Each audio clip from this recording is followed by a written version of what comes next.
Ya, Vietnam bakal tampil berbeda. Nova Arianto pastikan timnas Indonesia sudah siap. Dan di informasi bola selanjutnya, Matchlock buka-bukaan terkait pemain keturunan di timnas Indonesia. Akui netizen terlalu kejam nih. Dan yang terakhir, Nova Arianto bongkar tujuan Sinteyong pelesiran ke Eropa, pulang bawa oleh-oleh pemain keturunan. Simak selengkapnya di sini hanya di Kamus Bola untuk Anda.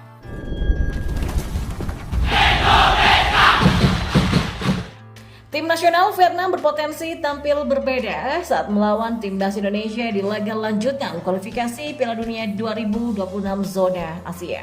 Asisten pelatih Shin Tae-yong Nova Arianto pun memastikan timnas Indonesia sudah mewaspadai hal tersebut dan sudah menyiapkan diri. Nova membeberkan ada peluang The Golden Star Warriors julukan timnas Vietnam yang akan punya tambahan personel yang sebelumnya absen di Piala Asia 2023. Jelas itu menjadi kabar buruk untuk Garuda. Nah, sebelumnya skuad Garuda sudah meraih hasil manis kala menghadapi Vietnam di fase grup Piala Asia 2023, di mana timnas Indonesia meraih kemenangan tipis 1-0 lewat gol penalti yang dicetak oleh Asnawi Mangku Alam pada menit ke-42. Alih-alih percaya diri menatap laga kontra Vietnam yang terdekat, Nova justru mengatakan timnas Indonesia mewaspadai kekuatan lawannya. Itu dikarenakan kedalaman skuad The Golden Star Warriors yang kemungkinan akan dihuni pemain-pemain baru yang sebelumnya absen di Piala Asia. Kendati begitu, staf kepelatihan akan melakukan persiapan yang lebih matang lagi untuk menghadapi Vietnam. Itu semua demi meraih hasil manis saat bermain di hadapan publik tanah air. Ya, itu memang menjadi salah satu faktor dan kita harus lebih siap lagi, lebih bisa cek lagi bagaimana pemain-pemain yang akan tampil di laga pertama di Jakarta. Karena pasti akan berbeda secara susunan pemain, ada beberapa pemain yang tidak bermain di Piala Asia ini akan dibawa juga, kata Nova. Ya, sekedar informasi, timnas Indonesia baru mampu mengoleksi 1 poin dari 2 pertandingan yang telah dimainkan di grup F. Sebelumnya Asnawi Mangku Alam CS kalah dari Irak dan imbang melawan Filipina. Oleh karenanya skuad Garuda wajib bangkit jika ingin menjaga asa untuk lolos ke babak berikutnya.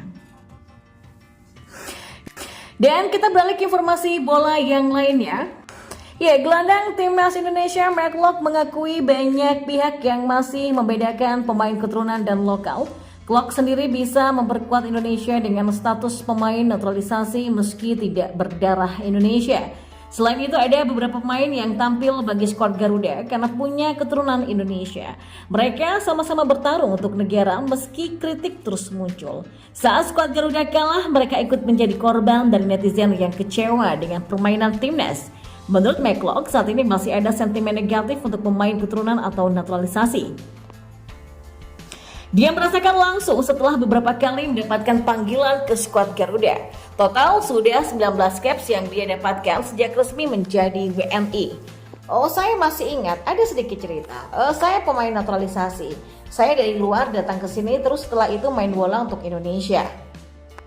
Pemain berusia 30 tahun ini melanjutkan, saat Indonesia menang maka semua pemain akan mendapatkan pujian, termasuk agar PSSI memberikan tambahan pemain naturalisasi dan keturunan untuk memperkuat tim. Namun saat kalah, mereka menjadi sasaran dari kritik pedas yang disampaikan oleh netizen.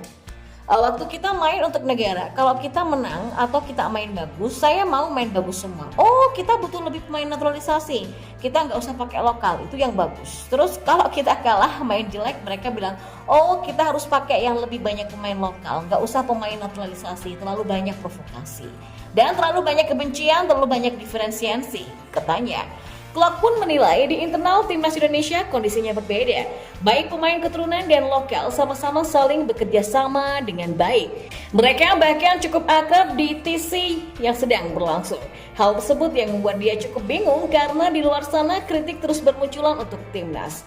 Pemain juga rasa begitu ya. Waktu kita di TC ya selalu ada perbandingan. Kenapa pemain naturalisasi selalu bergabung bersama dan di sisi lain pemain lokal bergabung bersama lokal dari luar. Tapi di dalam tim situasi sangat baik, semua mengobrol bersama dan berbicara bersama. Dan semua rasa kita pemain dari Indonesia, pungkasnya. Dan di informasi yang terakhir, asisten pelatih timnas Indonesia Nova Arianto membongkar tujuan Sinteyong pergi ke Eropa. Bakal pulang membawa oleh-oleh pemain keturunan Indonesia yang baru kah? Nah, diketahui Sinteyong kini telah kembali bekerja setelah diberikan liburan pulang ke Korea Selatan setelah Piala Asia kemarin. Di akhir Februari kemarin, Sinteyong sudah kembali ke tanah air untuk mempersiapkan timnas Indonesia di beberapa ajang ke depan. Namun, pekerjaan Sinteyong rupanya tidak hanya di Indonesia saja. Juru taktik asal Korea Selatan ini sekarang justru sedang berkeliling Eropa. Lewat unggahan Instagramnya, Sinteyong memasang foto-fotonya saat pelesiran ke Eropa. Ia nampak sedang mengunjungi beberapa pemain timnas Indonesia yang berkarir di Belanda, Belgia, dan juga Italia. Mereka diantaranya adalah Ivar Jenner, Sandy Wallace, Marcelino Ferdinand, dan pemain yang baru saja mendapatkan paspor Indonesia, Jay Inces. Kini, kabar aktivitas Sinteyong selama di Eropa itu pun diungkapkan oleh sang asisten Nova Arianto. Nova mengatakan Sinteyong ke Eropa untuk meninjau kondisi para pemainnya jelang berlaga di kualifikasi Piala Dunia 2026 zona Asia melawan Vietnam nantinya. Dijadwalkan timnas Indonesia akan ada 2 kali melawan Vietnam di bulan Maret ini. Laga pertama timnas Indonesia akan lebih dulu menjamu Vietnam di Stadion Utama Gelora Bung Karno pada 21 Maret 2024. Kemudian 5 hari berselang timnas Indonesia bakal bertandang ke markas Vietnam di Stadion Binh Hanoi. Dan rencananya timnas Indonesia bakal memanggil 27 pemain dan menjalani pemusatan latihan atau TC di Jakarta pada 18 Maret esok. Ya, sama seperti yang sudah kita rencanakan. Kami ada 27 pemain yang dipanggil, baru tanggal 18 kumpul dan memulai TC, kata Nova. Sedangkan menghadapi Vietnam, tentu timnas Indonesia wajib meraih kemenangan. Sebab saat ini timnas Indonesia berada di peringkat terakhir klasmen Grup F kualifikasi Piala Dunia 2026 dengan koleksi 1 poin saja. Jumlah perolehan poin skuad Garuda sama dengan Filipina, tapi kalah dalam segi kebobolan. Sehingga kemenangan melawan Vietnam tersebut sangat penting demi menjaga asa timnas Indonesia untuk bisa lolos ke putaran berikutnya. Timnas Indonesia kini punya bekal lebih untuk menghadapi lawan-lawannya. Sebagaimana diketahui, skuad Garuda sempat berjumpa dengan Irak dan Vietnam di ajang Piala Asia 2023 pada beberapa waktu yang lalu. Pada pertandingan kontra Irak, Indonesia waktu itu memang kalah, tapi setidaknya mereka sudah memahami cara bermain dan taktik yang dibawakan oleh Irak. Hal ini nantinya bisa dimanfaatkan Sinteyong untuk meracik strategi jitu dalam usahanya melumpuhkan dominasi Irak di Grup F. Sedangkan untuk Vietnam, timnas Indonesia meraih hasil yang positif pada laga terakhirnya kontra The Golden Stars, maka dengan tambahan atau variasi strategi yang nanti dibawakan Sinteyong, rasanya skuad Garuda bisa mengalahkan Vietnam baik di kandang ataupun tandang.